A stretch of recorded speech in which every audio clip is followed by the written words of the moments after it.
Hello students, विषय रसायण विज्ञान प्रकरण नंबर 3 तत्वों वर्गीकरण અને ગુણધર્મોમાં આવર્તતા। તો સ્ટુડન્ટ્સ, આજનો આપણો ટોપિક છે આવર્ત કોષ્ટકમાં આજે આપણે વિદ્યુત ઋણતા વિશે ભણવાનું છે। વિદ્યુત ઋણતા એટલે શું? તો સ્ટુડન્ટ, વિદ્યુત ઋણતાને ઇલેક્ટ્રોનેગેટિવિટી તરીકે ઓળખવામાં આવે છે। આપણે આગળ આયનીકરણ એન્થાલ્પી, ઇલેક્ટ્રોન પ્રાપ્તિ એન્થાલ્પી વિશે અભ્યાસ કર્યો। હવે આપણે ઇલેક્ટ્રોનેગેટિવિટીનો અભ્યાસ કરવાનો છે। તો સ્ટુડન્ટ, ઇલેક્ટ્રોનેગેટિવિટી એ શું છે? તો કે રાસાયણિક સંયોજનોમાં સહસંયોજક બંધના ઇલેક્ટ્રોન યુગ્મને પોતાની તરફ આકર્ષિત કરવાની પરમાણુની ક્ષમતાના ગુણાત્મક માપને વિદ્યુત ઋણતા તરીકે ઓળખવામાં આવે છે।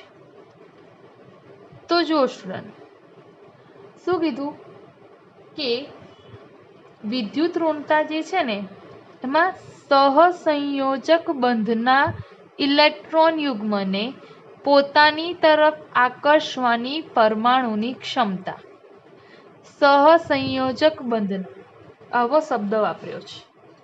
ઓકે, તો તમે બધા આગળ જાણી ગયા છો સહસંયોજક એ કોઈ પણ એક પરમાણુમાં તો ના હોય। બંધ બનવા માટે ઓછામાં ઓછા કેટલા પરમાણુ જોઈએ? 2 પરમાણુ જોઈએ। ઓકે, તો જુઓ, સહસંયોજક બંધનો અર્થ શું થાય છે કે ઇલેક્ટ્રોનની ભાગીદારી કરવી પડે। એનો અર્થ કે વિદ્યુત ઋણતાના મૂલ્યનું માપન આપણે જ્યાં સહસંયોજક બંધ હશે ત્યાં જ જોવા મળશે। 2 પરમાણુ વચ્ચે આયનીય બંધ હશે તો ત્યાં આપણે વિદ્યુત ઋણતાનું ગુણાત્મક માપન કરી શકીશું નહીં। જો તમને ઉદાહરણ દ્વારા હું સમજાવું કે આપણે લઈએ HCl નું ઉદાહરણ। ઓકે, કોનું ઉદાહરણ લઉં છું? HCl। ઓકે સ્ટુડન્ટ, તો હવે અહીંયા જો શું થશે તો હાઇડ્રોજન અને ક્લોરીન, હાઇડ્રોજન અને ક્લોરીન વચ્ચે આ જે બંધ બનેલો છે એ કયો બંધ છે? સહસંયોજક બંધ છે।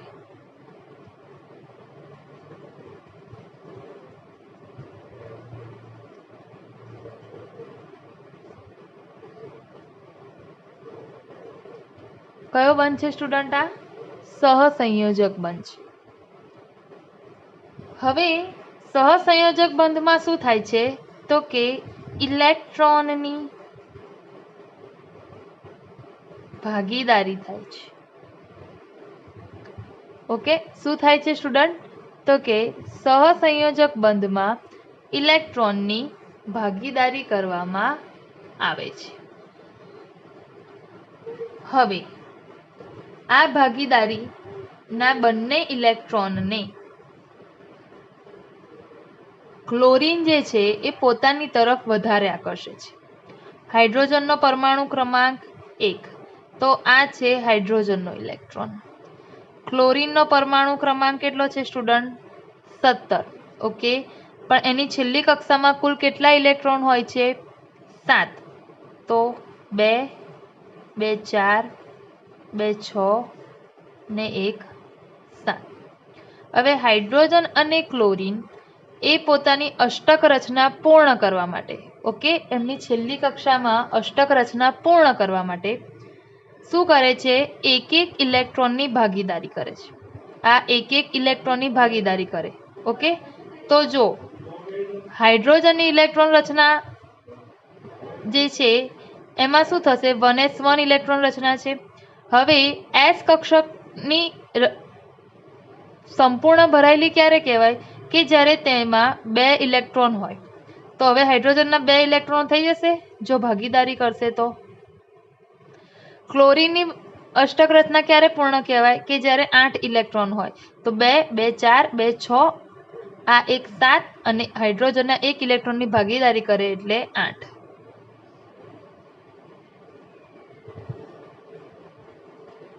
ચલો હવે આ બે ઇલેક્ટ્રોનની ભાગીદારી કરી તો અહીંયા શું બને છે? તો આ બે ઇલેક્ટ્રોનની ભાગીદારી કરી તો બે ઇલેક્ટ્રોન જોડાઈને બંધ બને છે. તો આ છે હાઇડ્રોજન અને ક્લોરીન વચ્ચેનું સહસંયોજક બંધ. હવે અહીંયા શું થાય છે સ્ટુડન્ટ? જુઓ, ક્લોરીન જે છે ને એ ક્લોરીન, આ બે ઇલેક્ટ્રોન કહેવાય હાઇડ્રોજન અને ક્લોરીન વચ્ચે. આ ક્લોરીન જે છે ને એ ઇલેક્ટ્રોન, આ બંને ઇલેક્ટ્રોનને પોતાની તરફ વધારે આકર્ષે છે, વધારે ખેંચે છે. ઓકે, એને કારણે ક્લોરીન ઉપર આંશિક ઋણ વીજભાર થાય છે, કારણ કે ઇલેક્ટ્રોન મેળવવાની વૃત્તિ વધારે ધરાવે છે. અને તમે બધા જાણો જ છો કે સમૂહ 17ના તત્વો ઇલેક્ટ્રોનની મેળવવાની વૃત્તિ વધારે ધરાવે છે. તો આ બંને ઇલેક્ટ્રોનને ક્લોરીન પોતાની તરફ આકર્ષે છે, એટલે ક્લોરીન ઉપર આંશિક ઋણ વીજભાર રચાય છે. હાઇડ્રોજન, અહીંયા ક્લોરીને ઇલેક્ટ્રોન લઈ નથી લીધા, શું કરે છે? પોતાની તરફ ઇલેક્ટ્રોનને વધારે આકર્ષે.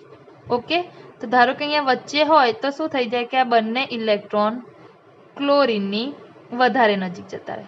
તો હાઇડ્રોજનથી સ્ટુડન્ટ્સ ઇલેક્ટ્રોન કેવા થઈ ગયા? દૂર. ઓકે, એણે ગુમાવ્યા નથી પણ ઇલેક્ટ્રોન કેવું થઈ ગયું? દૂર. તો હાઇડ્રોજન ઉપર પ્લસ ધન વીજભાર ધરાય છે. ઓકે, એટલે ક્લોરીન ઉપર આંશિક ઋણ વીજભાર રચાય છે અને પ્લસ ડેલ્ટા એટલે હાઇડ્રોજન ઉપર આંશિક ધન વીજભાર રચાય છે. હવે અહીંયા જો સ્ટુડન્ટ, વિદ્યુત ઋણતા એ શું છે? બરાબર, તો વિદ્યુત ઋણતા એ સાપેક્ષ ગુણધર્મ છે. કેવો ગુણધર્મ છે? સાપેક્ષ ગુણધર્મ. હું એકલા હાઇડ્રોજનની, એકલા ક્લોરીનની, એકલા નાઇટ્રોજનની, કોઈ એક કાર્બન પરમાણુની આપણે વિદ્યુત ઋણતા માપી શકતા નથી, પણ હું હાઇડ્રોજનની સાપેક્ષમાં ક્લોરીનની વિદ્યુત ઋણતા માપી શકું છું. ઓકે, તો હું એવું કહી શકું કે ક્લોરીન એ બંને ઇલેક્ટ્રોનને પોતાની તરફ આકર્ષે છે, એટલે ક્લોરીનની વિદ્યુત ઋણતા હાઇડ્રોજનની સરખામણીમાં વધારે છે. એનો અર્થ શું થાય કે વિદ્યુત ઋણતા જે છે એ આપણે સાપેક્ષમાં જ માપી શકીએ છીએ. એટલે કોઈ એક તત્વની વિદ્યુત ઋણતા બીજા તત્વની સરખામણીમાં માપી શકાય છે. ઓકે, એને નિરપેક્ષ રીતે માપી શકાતું નથી. તો આપણે એવું કહીએ કે ક્લોરીનની વિદ્યુત ઋણતા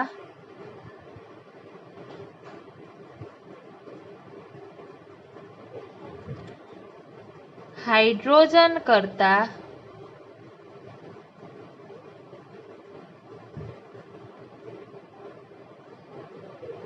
વધારે છે. ઓકે સ્ટુડન્ટ, બીજી વસ્તુ, કોઈ એક તત્વની વિદ્યુત ઋણતા અન્ય તત્વની સરખામણીમાં હું માપું છું, બરાબર, એટલા માટે વિદ્યુત ઋણતાને એકમ નથી. વિદ્યુત ઋણતા કેવું છે? એકમ રહિત છે. આયનીકરણ એન્થાલ્પી અને ઇલેક્ટ્રોન પ્રાપ્તિ એન્થાલ્પીના એકમ હતા, પણ વિદ્યુત ઋણતાનો કોઈ એકમ નથી. તેમજ વિદ્યુત ઋણતા અને ઇલેક્ટ્રોન પ્રાપ્તિ એન્થાલ્પી, એમાં તમે થોડા કન્ફ્યુઝ થશો. બંને સેમ જ છે એવું તમને લાગશે, પણ વિદ્યુત ઋણતા અને ઇલેક્ટ્રોન પ્રાપ્તિ એન્થાલ્પીમાં પણ થોડો ફરક છે. વિદ્યુત ઋણતામાં પણ પરમાણુ ઇલેક્ટ્રોનને પોતાની તરફ આકર્ષે છે. ઇલેક્ટ્રોન પ્રાપ્તિ એન્થાલ્પીમાં પણ પરમાણુ ઇલેક્ટ્રોનને પોતાની તરફ આકર્ષે છે. ડિફરન્સ શું છે સ્ટુડન્ટ? એ આપણે જોવાનો છે. તો અહીંયા જોઈએ કે જુઓ, મેં તમને હમણાં જે વસ્તુ સમજાવી એ જ રાસાયણિક સંયોજનોમાં સહસંયોજક બંધના ઇલેક્ટ્રોન યુગ્મ કેમ કીધું? કારણ કે ક્લોરીન એ બે ઇલેક્ટ્રોનને પોતાની તરફ આકર્ષ્યું હતું. ઓકે, બે ઇલેક્ટ્રોન ભેગા થઈ ગયા એટલે યુગ્મ, એટલે જોડી બની ઇલેક્ટ્રોનની. ઓકે, એટલે ઇલેક્ટ્રોન યુગ્મને પોતાની તરફ આકર્ષવાની ક્ષમતા એના ગુણાત્મક માપનને વિદ્યુત ઋણતા કહે છે. વિદ્યુત ઋણતા એ સાપેક્ષ ગુણધર્મ છે. વિદ્યુત ઋણતા એ એકમ રહિત છે. ઓકે, તો હવે જો મેં તમને સમજાવ્યું કે વિદ્યુત ઋણતા અને ઇલેક્ટ્રોન પ્રાપ્તિ એન્થાલ્પી વચ્ચેનો ડિફરન્સ તમારે જોવાનો છે. તો અહીંયા જુઓ, વિદ્યુત ઋણતા અને ઇલેક્ટ્રોન પ્રાપ્તિ એન્થાલ્પીમાં શું ફરક છે? તો ઇલેક્ટ્રોન પ્રાપ્તિ એન્થાલ્પી એનો પહેલો પોઈન્ટ જુઓ, તો કે ઇલેક્ટ્રોન મેળવવાની વૃત્તિ, અને વિદ્યુત ઋણતા એટલે કે ઇલેક્ટ્રોન આકર્ષવાની વૃત્તિ. હવે અહીંયા જો સ્ટુડન્ટ, ઇલેક્ટ્રોન પ્રાપ્તિ એન્થાલ્પી જે છે એમાં મેં તમને બે બાબત કીધી હતી. ઉદાહરણ તરીકે ક્લોરીન અને ફ્લોરીન. ક્લોરીન અને ફ્લોરીન એમાં મેં તમને જણાવ્યું હતું કે ફ્લોરીન પણ ઇલેક્ટ્રોનને આકર્ષે છે અને ક્લોરીન પણ ઇલેક્ટ્રોનને આકર્ષે છે. પણ કોની ઇલેક્ટ્રોન પ્રાપ્તિ એન્થાલ્પી વધારે હતી? તો કે ક્લોરીનની ઇલેક્ટ્રોન પ્રાપ્તિ એન્થાલ્પી વધારે હતી. કેમ? તો કે આનું કદ મોટું હતું અને ફ્લોરીનનું કદ કેવું હતું? નાનું હતું. એટલે ફ્લોરીન અને ક્લોરીન બંને ઇલેક્ટ્રોનને આકર્ષે છે, બરાબર, પણ સરળતાથી ઇલેક્ટ્રોનને મેળવે છે કોણ? તો કે ક્લોરીન. એટલા માટે આની ઇલેક્ટ્રોન પ્રાપ્તિ એન્થાલ્પી કેવી? વધારે. ઓકે, હવે ઇલેક્ટ્રોનને આકર્ષવાની ક્ષમતા, આ આપણે વાત કરી ઇલેક્ટ્રોન પ્રાપ્તિ એન્થાલ્પી. હવે વિદ્યુત ઋણતા કોની વધારે? ક્લોરીનની કે ફ્લોરીનની? ઓકે, તો અહીંયા જો સ્ટુડન્ટ, વિદ્યુત ઋણતા જેને ઇંગ્લિશમાં ઇલેક્ટ્રોનેગેટિવિટી કહે છે. ઓકે, તો જો વિદ્યુત ઋણતા કોની વધારે સ્ટુડન્ટ? તો કે ફ્લોરીન અને ક્લોરીન બંને ઇલેક્ટ્રોનને આકર્ષવાની વૃત્તિ ધરાવે છે. ઓકે, પણ ફ્લોરીનનું કદ નાનું છે એટલે એ ઇલેક્ટ્રોનને મેળવી શકતું નથી, અને ક્લોરીનનું કદ મોટું છે એટલે એ ઇલેક્ટ્રોનને મેળવી શકે છે. પણ ઇલેક્ટ્રોન તરફ આકર્ષવાની સૌથી વધારે જે વૃત્તિ છે ને, ઇલેક્ટ્રોનને આકર્ષવાની વૃત્તિ, એ કોની વધારે છે? ફ્લોરીનની વધારે છે. એટલે વિદ્યુત ઋણતા કોની વધારે સ્ટુડન્ટ? તો કે વિદ્યુત ઋણતા એ ફ્લોરીનની વધારે હોય છે. તો જો બે સેમ ઉદાહરણ આપ્યા. ક્લોરીન અને ફ્લોરીન બંને ઇલેક્ટ્રોનને આકર્ષે છે, પણ મેળવે છે કોણ? ક્લોરીન. કારણ કે એનું કદ મોટું હતું એટલે ઇઝીલી ઇલેક્ટ્રોનને મેળવી શકે, અને એના જ કારણે ક્લોરીનની ઇલેક્ટ્રોન પ્રાપ્તિ એન્થાલ્પી ફ્લોરીન કરતાં વધારે છે. પણ વિદ્યુત ઋણતાની બાબત તમે જુઓ, અને એમાં ક્લોરીન અને ફ્લોરીનની વાત કરીએ તો ફ્લોરીન અને ક્લોરીન બંને ઇલેક્ટ્રોનને આકર્ષે છે, પણ ફ્લોરીન એ ક્લોરીન કરતાં વધારે પ્રમાણમાં ઇલેક્ટ્રોનને આકર્ષે છે. એટલા માટે ફ્લોરીનની વિદ્યુત ઋણતા ક્લોરીન કરતાં વધારે હોય છે. ઓકે, હવે જો બીજો તફાવત, ઇલેક્ટ્રોન પ્રાપ્તિ એન્થાલ્પીનું મૂલ્ય મેળવવા માટે સ્વતંત્ર વાયુરૂપ પરમાણુ હોવો જોઈએ, અને વિદ્યુત ઋણતાના માપન માટે ઓછામાં ઓછા 2 પરમાણુ હોવા જોઈએ.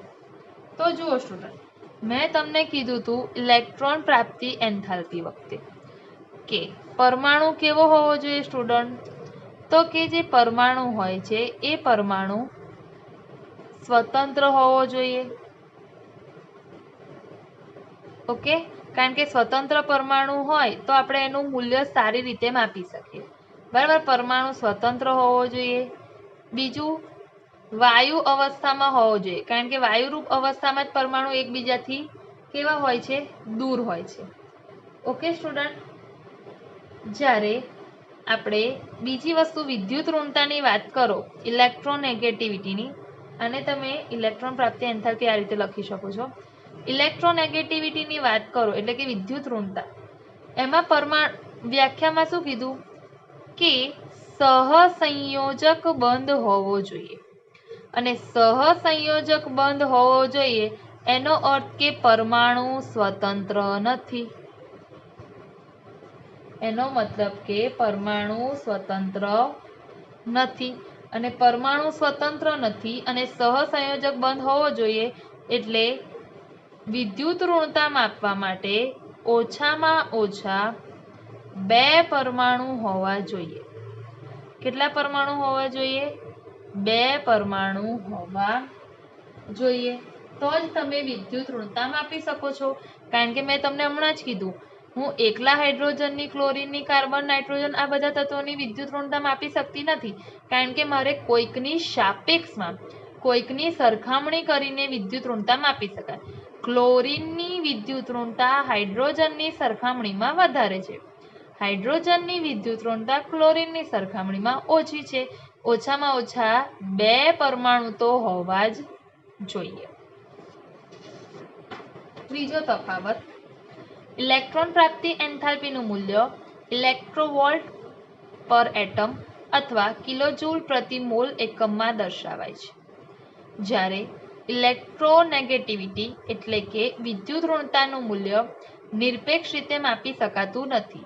એટલે કે કોઈ પણ એક પરમાણુનું મૂલ્ય આપણે સ્વતંત્ર રીતે માપી શકાતું નથી. તે માત્ર અંક વડે જ દર્શાવાય છે. કારણ કે એક પરમાણુની વિદ્યુત ઋણતા બીજા પરમાણુની વિદ્યુત ઋણતાની સરખામણીમાં માપવામાં આવે છે.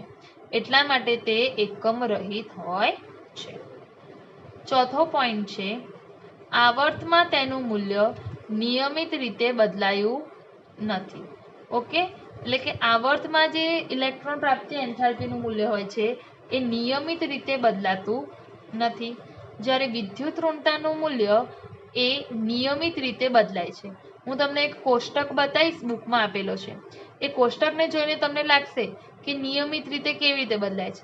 ધારો કે કોઈ એક તત્વની વિદ્યુત ઋણતા 2.5 છે, બીજા તત્વની 3 હશે, એના પછીના તત્વની 3.5 હશે. તો આવર્તમાં આ રીતે વિદ્યુત ઋણતાનું મૂલ્ય બદલાય છે. જ્યારે ઇલેક્ટ્રોન પ્રાપ્તિ એન્થાલ્પીમાં એવું હોતું નથી. પાંચમો પોઈન્ટ છે, કોઈ એક પરમાણુની ઇલેક્ટ્રોન પ્રાપ્તિ એન્થાલ્પી અચળ જ રહે છે. ધારો કે હું તમને એવું કહી દઉં કે ઓક્સિજનની ઇલેક્ટ્રોન પ્રાપ્તિ એન્થાલ્પીનું મૂલ્ય x છે.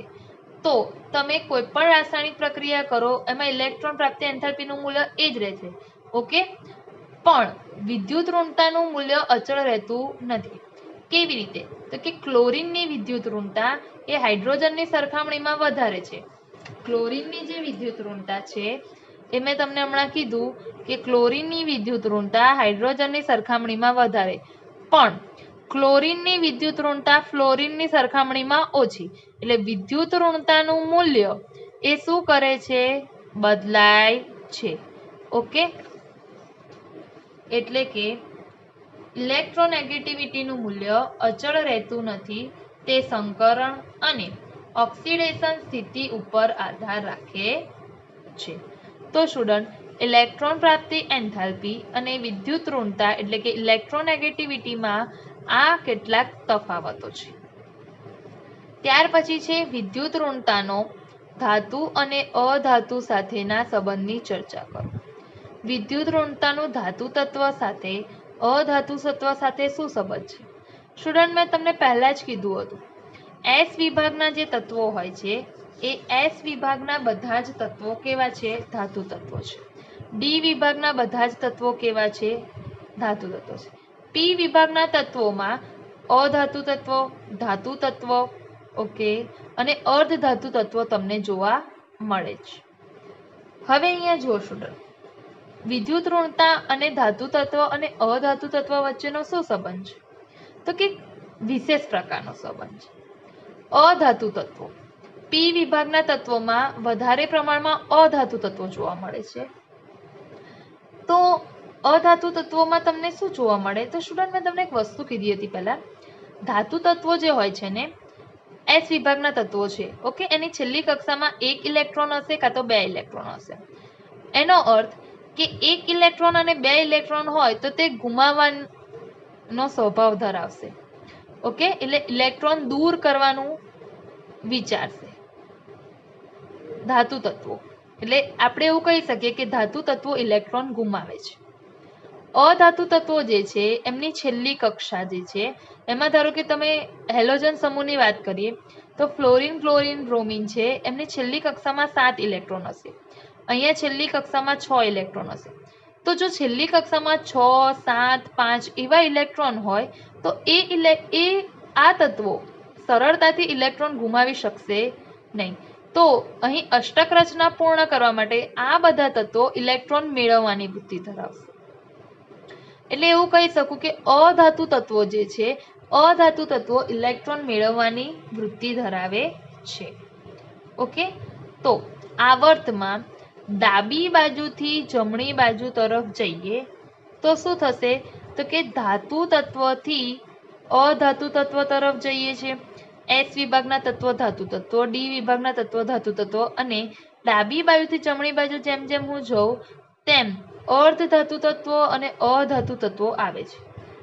તો ધાતુ તત્વો અને અધાતુ તત્વો તરફ આપણે આગળ વધીએ છીએ એ રીતે આવર્તમાં ડાબી બાજુથી જમણી બાજુ તરફ જતા વિદ્યુત ઋણતા પણ શું થાય છે સ્ટુડન્ટ? વધે છે. એટલે કે ઇલેક્ટ્રોનને આકર્ષવાની ક્ષમતા. વિદ્યુત ઋણતા શું છે સ્ટુડન્ટ? વિદ્યુત ઋણતા એ ઇલેક્ટ્રોનને આકર્ષવાની ક્ષમતા છે. ઓકે, અને વિદ્યુત ઋણતા એ ઇલેક્ટ્રોનને આકર્ષવાની ક્ષમતા છે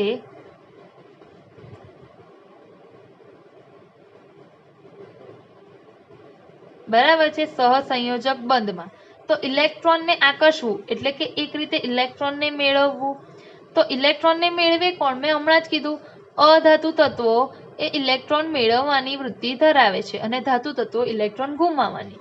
એટલા માટે એનો સીધો સંબંધ છે કે ડાબી બાજુથી જમણી બાજુ તમે તરફ જાઓ એટલે ઇલેક્ટ્રોન મેળવવાની વૃત્તિ વધે છે.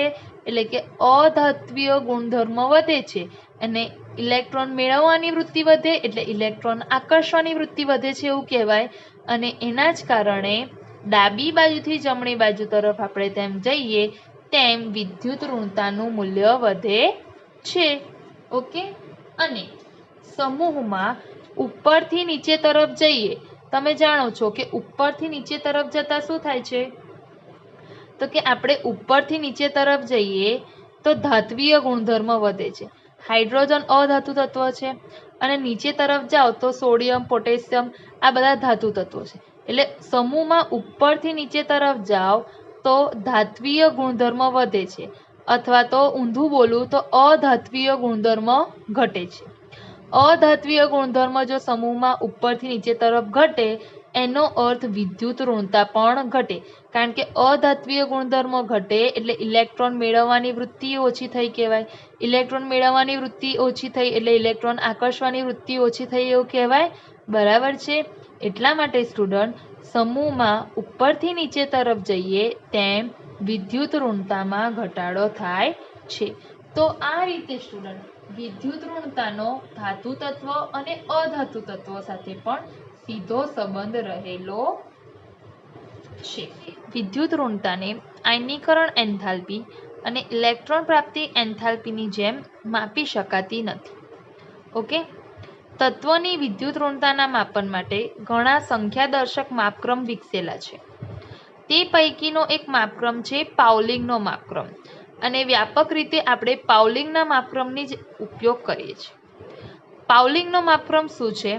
તો જે પાઉલિંગ નામના વૈજ્ઞાનિક હતા સ્ટુડન્ટ, એમણે તત્વોની વિદ્યુત ઋણતાનો માપક્રમ આપ્યો હતો અને તેમણે હાઇડ્રોજનની વિદ્યુત ઋણતા જણાવી હતી. અને એ હાઇડ્રોજનની વિદ્યુત ઋણતાની જ સરખામણીમાં આવર્ત કોષ્ટકના બીજા બધા જે તત્વો છે ને એની વિદ્યુત ઋણતાના મૂલ્યો આપ્યા હતા.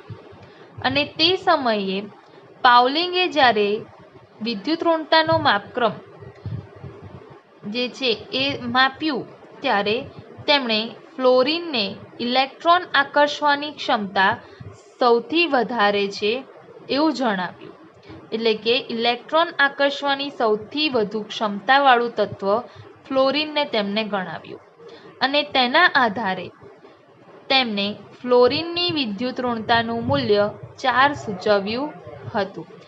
તો આના ઉપરથી આપણે એવું કહી શકીએ કે ફ્લોરિનની વિદ્યુત ઋણતાનું મૂલ્ય જો 4 છે તો એની સરખામણીમાં અન્ય તત્વોની વિદ્યુત ઋણતાનું મૂલ્ય ઓછું હોવું જોઈએ, કારણ કે સૌથી વધારે ઇલેક્ટ્રોનને આકર્ષવાની ક્ષમતા કોની છે?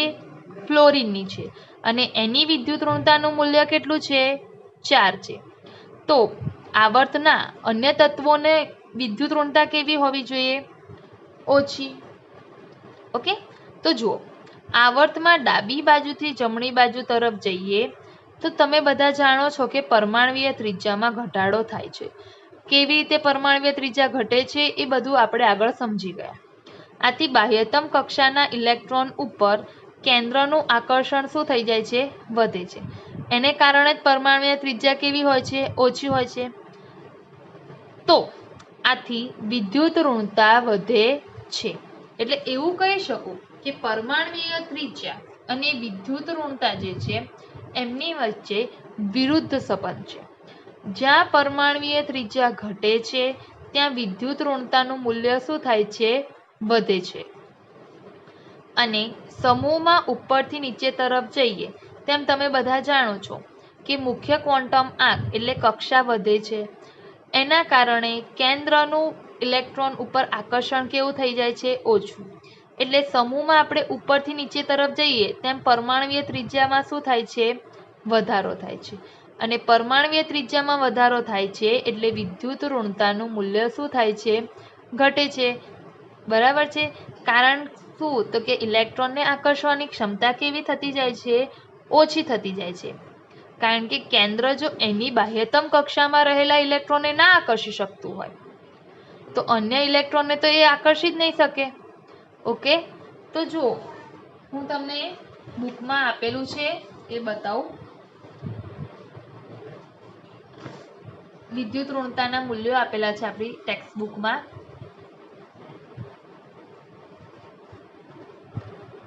જુઓ સ્ટુડન્ટ, આ વિદ્યુત ઋણતાના મૂલ્યો છે. એમાં તમે જોઈ શકો છો આવર્ત 2, lithium, beryllium, boron, carbon, nitrogen, oxygen, fluorine. એનું વિદ્યુત ઋણતાનું મૂલ્ય જો 1, 1.5, 2, 2.5, 3, 3.5, 4. મેં તમને તફાવતમાં કીધું કે વિદ્યુત ઋણતાનું મૂલ્ય નિયમિત રીતે બદલાય. તો જો 0.5 નો ડિફરન્સ છે. અને જુઓ, ડાબી બાજુથી જમણી બાજુ જઈએ તેમ વિદ્યુત ઋણતા શું થાય છે? વધે છે. આવર્ત 3ના તત્વો લઈ લો: sodium, magnesium, aluminium, silicon, phosphorus, sulphur, chlorine. એમાં પણ 0.9, 1.2, 1.5, 1.8, 2.1, 0.3 નો ડિફરન્સ છે. એટલે જુઓ સ્ટુડન્ટ, આવર્તમાં વિદ્યુત ઋણતા નિયમિત રીતે બદલાય છે અને ડાબી બાજુથી જમણી બાજુ તરફ જઈએ તેમ વિદ્યુત ઋણતાનું મૂલ્ય શું થાય છે? વધતું જાય. સૌથી વધારે ફ્લોરિનનું છે. એના સિવાયના અન્ય આવર્તના તત્વોનું મૂલ્ય કેવું છે? ઓછું છે. સમૂહમાં જુઓ, સમૂહ 1ના તત્વો લિથિયમ, સોડિયમ, પોટેશિયમ, રૂબિડિયમ અને સીઝિયમ. ઓકે, તો જુઓ, સમૂહમાં આપણે ઉપરથી નીચે તરફ જઈએ તો વિદ્યુત ઋણતાનું મૂલ્ય ઘટવું જોઈએ. 1, 0.9, 0.8, 0.7. ફ્લોરિન, ક્લોરિન, બ્રોમિન, આયોડિન, એસ્ટરેન સમૂહ 17, 4, 3, 2.8, 2.5, 2.9. જો સ્ટુડન્ટ, મેં તમને આવર્તમાં વિદ્યુત ઋણતાનું મૂલ્ય નિયમિત રીતે બદલાય છે એવું ક્લિયર કર્યું હતું, પણ મેં તમને એવું નહોતું કીધું કે સમૂહમાં પણ વિદ્યુત ઋણતાનું મૂલ્ય નિયમિત રીતે બદલાય છે. એટલે સમૂહમાં વિદ્યુત ઋણતાનું મૂલ્ય નિયમિત રીતે બદલાતું નથી, અપવાદ છે. જો અહીંયા કોમન 8, 8 વિદ્યુત ઋણતા છે. એટલે આ વસ્તુ ફક્ત આવર્ત માટે જ એપ્લિકેબલ છે. બીજી વાત કે સ્ટુડન્ટ, વિદ્યુત ઋણતાના મૂલ્યો તમારે યાદ રાખવાના રહેશે. મોસ્ટલી આપણા માટે ઇમ્પોર્ટન્ટ હોય તો છે fluorine, chlorine, sulphur, oxygen, nitrogen, carbon, sodium, magnesium, lithium, aluminium. આ કેટલાક તત્વો છે કે જેની વિદ્યુત ઋણતાના મૂલ્યો આવર્તના અને સમૂહના યાદ રાખવાના છે. ઓકે, તમારે ગોખવાની જરૂર નહીં પડે. તમે એને યુઝ કરશો, 2-3 વખત વાંચશો એટલે તમને મોઢે થઈ જશે. ઓકે સ્ટુડન્ટ, તો જુઓ સ્ટુડન્ટ, આ બુકમાં આકૃતિ આપેલી છે. એમાં આ વચ્ચેનું આવર્ત કોષ્ટક દર્શાવે છે અહીંયા તમને કેટલાક એરો કરેલા છે તો જો આવર્ત કોષ્ટક છે એમાં ડાબી બાજુથી જમણી બાજુ તરફ જઈએ તો અહીંયા તમને એરોથી બતાવ્યું છે કે ઇલેક્ટ્રોન પ્રાપ્તિ એન્થાલ્પીનું મૂલ્ય વધે છે અને આયનીકરણ એન્થાલ્પીનું મૂલ્ય વધે છે. ઓકે, અને સમૂહમાં જોઈએ તો સમૂહમાં નીચેથી ઉપર તરફ જાઓ તો ઇલેક્ટ્રોન પ્રાપ્તિ એન્થાલ્પીનું મૂલ્ય વધે છે અને આયનીકરણ એન્થાલ્પીનું મૂલ્ય ઘટે છે. ત્યારબાદ તમને પરમાણુય ત્રિજ્યા અને વિદ્યુત ઋણતા બતાવી છે. બંનેમાં જુઓ, ડાબી બાજુથી જમણી બાજુ તરફ જાઓ તો વિદ્યુત ઋણતાનું મૂલ્ય વધે છે અને જમણી બાજુથી ડાબી બાજુ તરફ જાઓ તો પરમાણુય ત્રિજ્યા વધે છે. ઓપોઝિટ ડાયરેક્ટ તમારે વિચારી લેવાનું.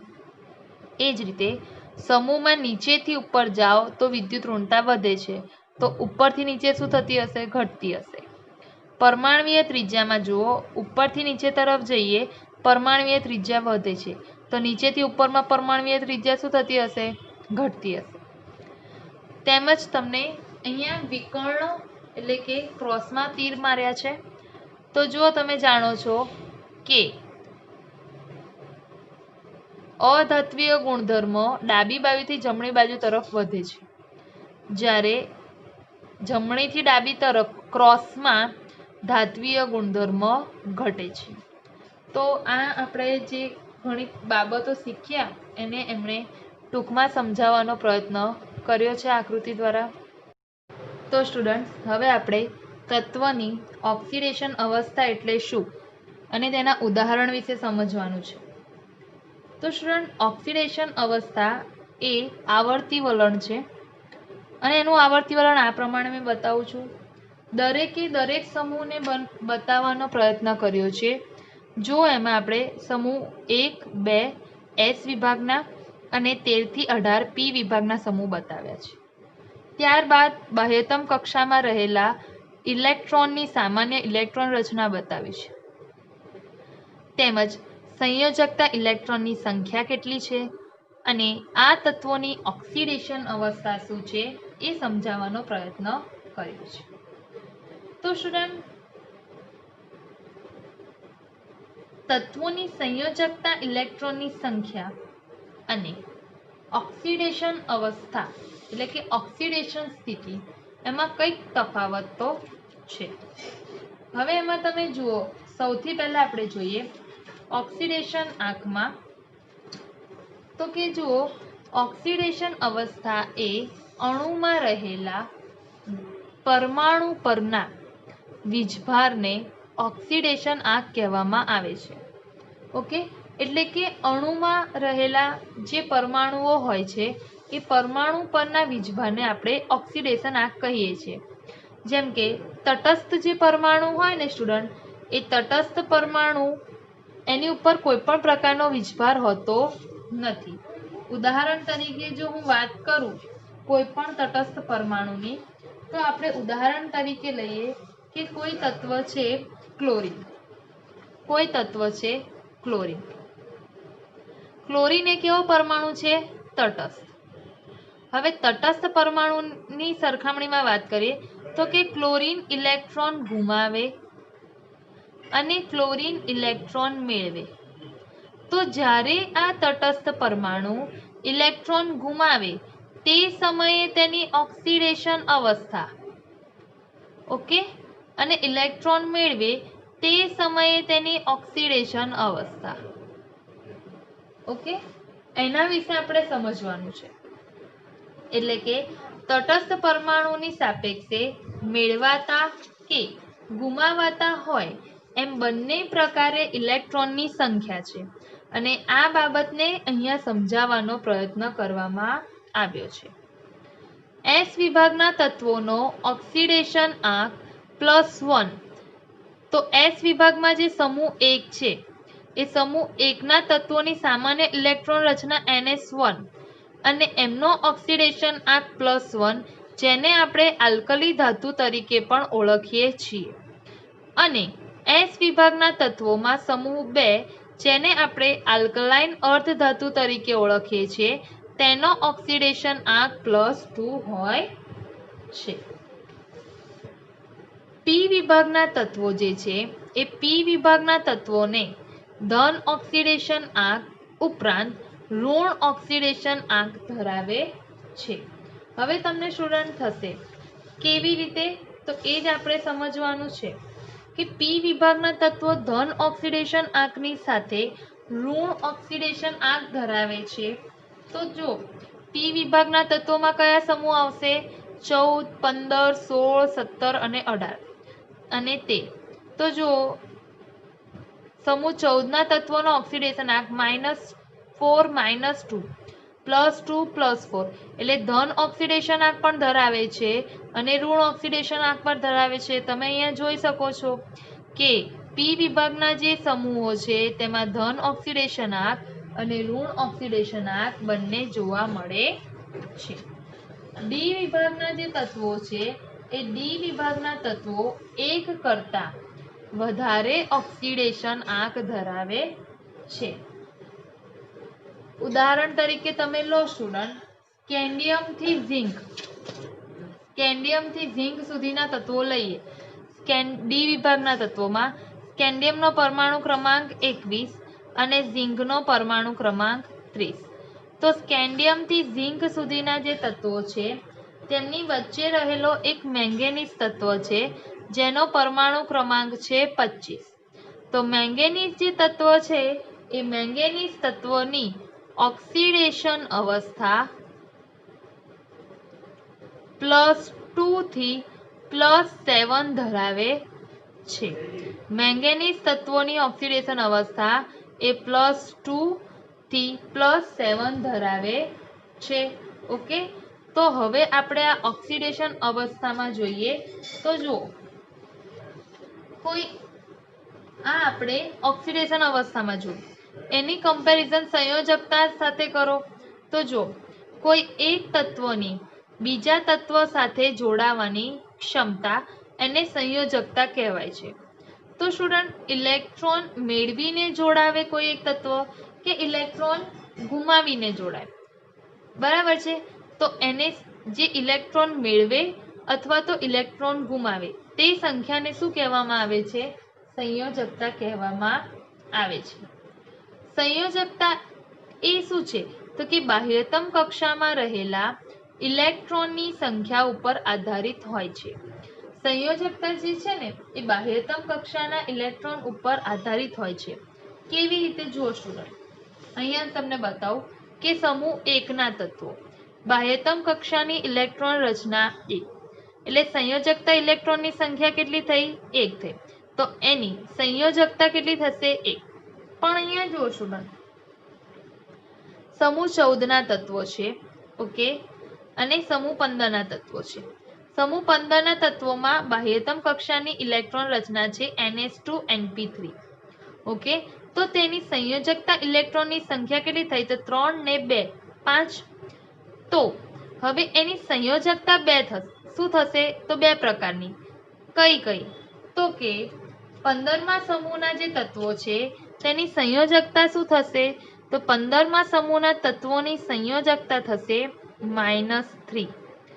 ઓકે, તો જો સંયોજકતા ઇલેક્ટ્રોનની સંખ્યા તો 5 પણ સંયોજકતા કેવી રીતે -3? તો જો 8 - 5. ઓકે સ્ટુડન્ટ, એટલે 3. એ જ રીતે જુઓ 17મા સમૂહના તત્વો છે એની છેલ્લી ઇલેક્ટ્રોન રચના બાહ્યતમ કક્ષાની ઇલેક્ટ્રોન રચના NH2 Np5. કુલ ઇલેક્ટ્રોનની સંખ્યા 7. કેટલી? કુલ ઇલેક્ટ્રોનની સંખ્યા 7. ઓકે, પણ એ 7 ઇલેક્ટ્રોન ગુમાવશે નહીં. શું કરશે? 1 ઇલેક્ટ્રોન મેળવશે. એટલા માટે સંયોજકતા ઇલેક્ટ્રોનની સંખ્યા 7 પણ સંયોજકતા કેટલી હોય? તો કે એની સંયોજકતા જે છે એ -1 એટલે 8 - 7 એટલે સંયોજકતા કેટલી થાય? -1. +7 બી સંયોજકતા કહેવાય પણ સંયોજકતા -1 પણ કહેવામાં આવે છે. એ જ રીતે ઓક્સિજન સમૂહની જો આપણે વાત કરીએ તો ઓક્સિજન સમૂહમાં બાહ્યતમ કક્ષામાં રહેલા ઇલેક્ટ્રોનની સંખ્યા 6 પણ સંયોજકતા કેટલી? -2. કારણ કે સમૂહ 16 ના જે તત્વો હોય છે એ 6 ઇલેક્ટ્રોન સરળતાથી ગુમાવી શકતા નથી, પણ 2 ઇલેક્ટ્રોન મેળવે છે, એટલે 8 - 6 સંયોજકતા કેટલી થઈ? -2 અને +6. તો અહીંયા જો સ્ટુડન્ટ, સમૂહ 14, 13 થી સમૂહ 18 ના તત્વોની જો હું વાત કરું ને, તો અહીંયા સંયોજકતા ઇલેક્ટ્રોનની સંખ્યા આપી છે તમને 3, 4, 5, 6, 7, 8, બરાબર.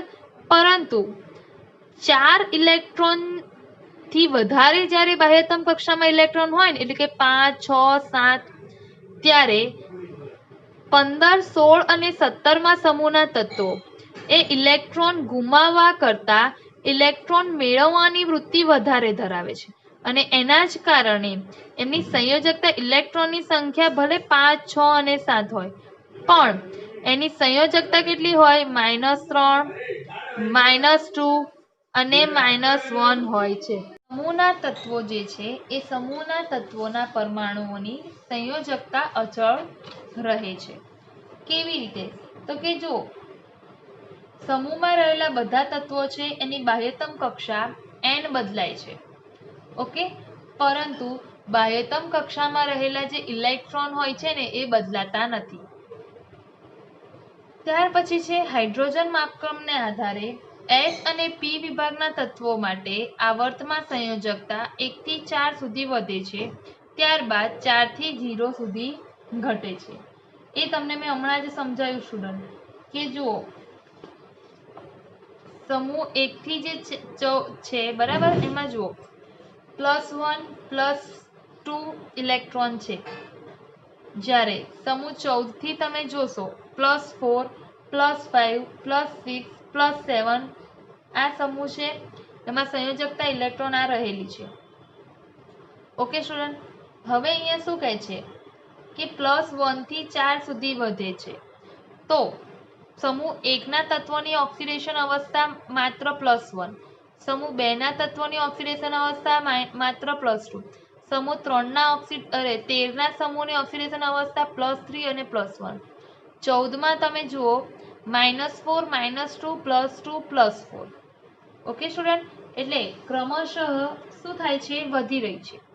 જ્યારે તમે અહીંયા નીચે જોશો ને, નીચેના સમૂહો 15, 16, 17, 18 એમાં +3 +5, પણ એની સાથે ઇલેક્ટ્રોન રચના બીજી સંયોજકતા કઈ કહેવાય? તો કે 3 ઇલેક્ટ્રોન મેળવવાની વૃત્તિ ધરાવે છે, એટલે -3 ઓક્સિડેશન અવસ્થા. ત્યાર પછી સમૂહ 16 ની ઓક્સિડેશન અવસ્થામાં -2 એનું વધારે છે. ત્યાર પછી સમૂહ 17 ના તત્વોની ઓક્સિડેશન અવસ્થા, મેઇન ઓક્સિડેશન અવસ્થા -1.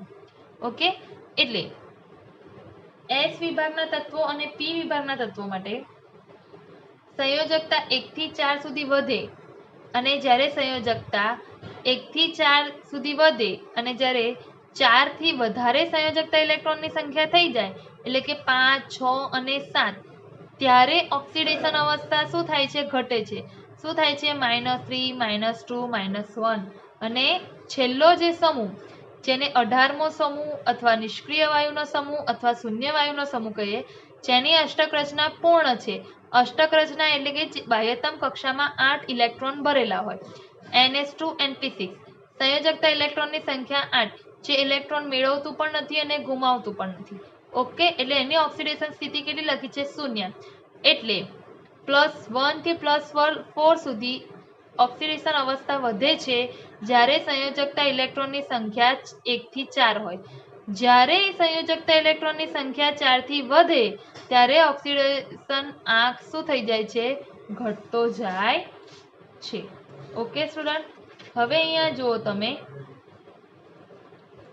સમૂહ 1 બરાબર છે, એના વિશે મેં તમને કહી દીધું કે +1 ઓક્સિડેશન અવસ્થા -1 સંયોજકતા ઇલેક્ટ્રોનની સંખ્યા અને NH1 ઇલેક્ટ્રોન રચના. સમૂહ 2 NH2 સામાન્ય ઇલેક્ટ્રોન રચના, એટલે બાહ્યતમ કક્ષામાં 2 ઇલેક્ટ્રોન હોય, એટલે સંયોજકતા ઇલેક્ટ્રોનની સંખ્યા 2, ઓક્સિડેશન અવસ્થા +2. સમૂહ 13 સામાન્ય ઇલેક્ટ્રોન રચના NH2 NP1, એટલે બાહ્યતમ કક્ષામાં કુલ 3 ઇલેક્ટ્રોન, 2 + 1, સંયોજકતા ઇલેક્ટ્રોનની સંખ્યા પણ 3, ઓક્સિડેશન અવસ્થા આવશે +3 અને +1. સમૂહ 14 ના તત્વોની વાત કરું તો સમૂહ 14 ના તત્વોમાં સ્ટુડન્ટ્સ આવશે NH2 બાહ્યતમ કક્ષા એટલે કે સંયોજકતા કક્ષામાં 4 ઇલેક્ટ્રોન. ઓકે, તો સંયોજકતા ઇલેક્ટ્રોન 4. ઓક્સિડેશન સ્થિતિ આવશે સમૂહ 14 ના તત્વો માટે કયા બીજા અન્ય તત્વો સાથે જોડાયેલો છે એના આધારે ઓક્સિડેશન સ્થિતિ આવે. ઓકે, તો -4 -2 +2 +4. સમૂહ 15 ના તત્વો જેની સામાન્ય ઇલેક્ટ્રોન રચના NH2 એટલે બાહ્યતમ કક્ષામાં સંયોજકતા કક્ષા અથવા તો બાહ્યતમ કક્ષા બંને સરખું જ છે. ઇલેક્ટ્રોન રચનામાં ઇલેક્ટ્રોનની સંખ્યા 5. ઓક્સિડેશન સ્થિતિ -3 +3 +5.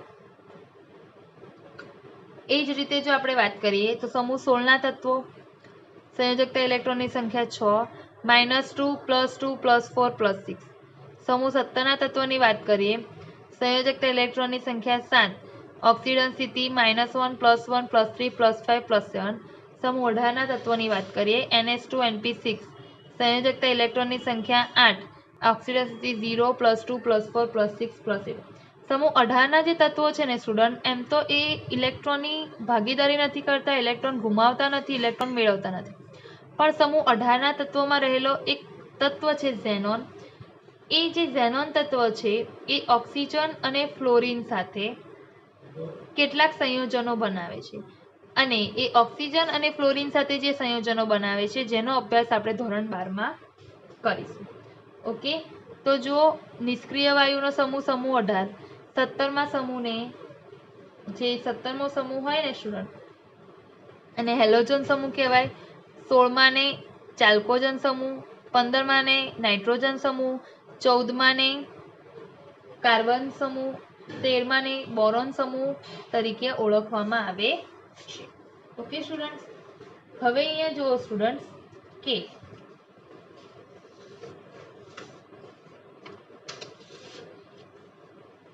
આવર્ત કોષ્ટકના જે તત્વો છે એમનો ઉપયોગ કરી એટલે કે એમની ઓક્સિડેશન સ્થિતિનો ઉપયોગ કરીને આપણને તમને તત્વોના નામ આપેલા છે. ઓકે, અને એના આધારે તમારે આ તત્વો દ્વારા બનતા સંયોજન એટલે કે આ બે તત્વો જોડાઈને જે સંયોજન બને અને એનું જે આણ્વીય સૂત્ર બને તે લખવાનું છે.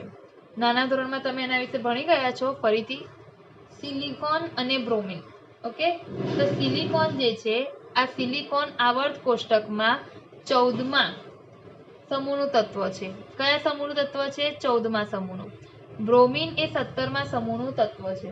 ઓકે, એટલે જે સિલિકોન જે છે સ્ટુડન્ટ એ સિલિકોનની ઇલેક્ટ્રોનીય રચના એમાં આપણે જોઈએ તો 14મા સમૂહનું તત્વ છે એટલે સિલિકોનની ઓક્સિડેશન અવસ્થા છે સ્ટુડન્ટ +4. તો એની નીચે લખવાની. અને બીજું તત્વ છે બ્રોમિન, એની ઇલેક્ટ્રોન રચના છે 1. અહીંયા પ્લસ કે માઇનસ નથી બતાવ્યું. હવે તમારે ક્રોસમાં જોઈન્ટ કરવાનું. તો જો શું લખાશે આણ્વીય સૂત્ર? સિલિકોન અને Br4. એ જ રીતે એલ્યુમિનિયમ અને સલ્ફર, તો આ એલ્યુમિનિયમ લખ્યું અને આ સલ્ફર લખ્યું. એલ્યુમિનિયમની ઓક્સિડેશન અવસ્થા છે +3. સલ્ફરની ઓક્સિડેશન અવસ્થા છે +2.